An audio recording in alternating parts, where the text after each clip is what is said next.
Hey guys, welcome back to my YouTube channel. In today's video, I'm going to show you how to clean temporary files and junk using Disk Cleanup on Windows 10.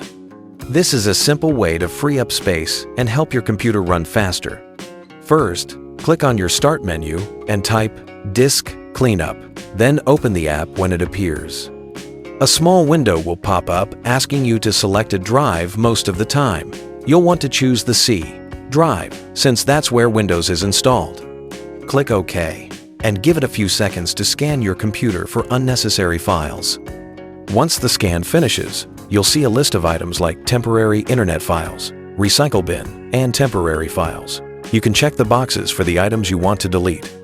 If you're not sure, it's safe to check everything except downloads, since that could remove files you might still need. Now, if you want to go a bit deeper and clean up even more space, click on Clean Up System Files. The window will close and reopen. Just select your C drive again. After it rescans, you'll see more options like Windows Update Cleanup and previous Windows installations. These can take up a lot of space, so if you're not planning to roll back your system, you can safely check them too.